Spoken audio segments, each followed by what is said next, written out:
Nous venons de terminer sous la direction du commandant suprême de forces armées de la République démocratique du Congo et de la police nationale congolaise une réunion du Conseil supérieur de la défense élargie où nous avons essentiellement passé en revue la situation opérationnelle dans toute la République démocratique du Congo, mais spécifiquement dans l'Est de la République démocratique du Congo. Cette réunion du Conseil supérieur de la défense était la première avec le nouveau chef d'état-major général qui a eu à la suite du vice-premier ministre, ministre de la Défense, donné les grands axes de sa vision sur ce qui concerne notamment la montée en puissance de forces armées de la République démocratique du Congo, mais la réponse militaire que nous apportons face à la guerre d'agression qui nous est menée par les Rwandais et ses supplétifs terroristes du M23. Comme vous l'avez suivi à travers les médias ce matin, dans le rapport qui a été fait par le chef d'état-major général,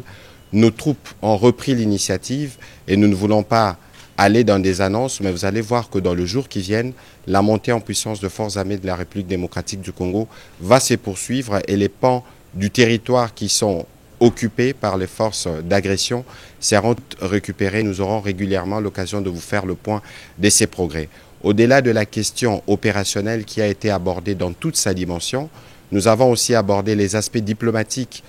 de ces questions où vous avez noté avec nous l'isolation de plus en plus constatée du Rwanda qui montre que ce n'est pas le pays qui veut la paix dans l'Est de la République démocratique du Congo. Et de ce point de vue, la ministre d'État, ministre des Affaires étrangères, a reçu des orientations précises sur ce qui doit être fait à ces niveaux. Dans le même esprit, les aspects judiciaires doivent se poursuivre parce que nous notons, au vu de l'évolution de la situation, des comportements, des attitudes, au de mots qui sont suspects, qui ne sont pas de nature à renforcer l'unité nationale ou l'union derrière nos forces armées de la République démocratique du Congo pour mettre fin à cette situation d'agression. Les ministres de la Justice, mais aussi l'auditeur général de forces armées de la République démocratique du Congo qui participaient à la réunion vont tous prendre des dispositions à leur niveau pour s'assurer que tout comportement à caractère subversif qui ne rentre pas dans l'objectif premier de la reprise de l'intégrité territoriale de d'autres pays, c'est des comportements qui pourront être sanctionnés. Le même constat a été fait dans la couverture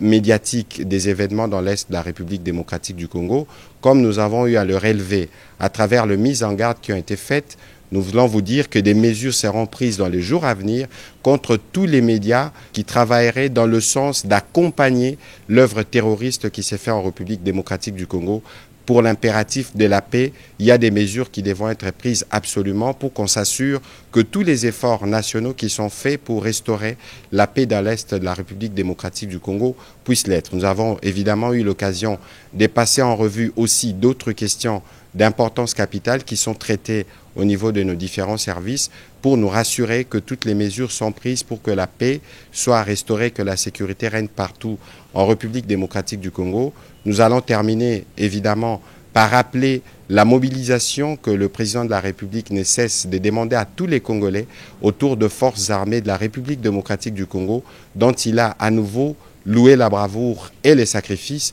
Et donc nous allons réitérer ces demandes pour que toutes les populations congolaises fassent confiance au président de la République, mais aussi aux efforts soutenus du gouvernement dans le cadre des différents fronts militaires, diplomatiques, judiciaires, économiques et médiatiques pour que nous puissions restaurer la paix dans l'Est de notre pays une fois pour toutes.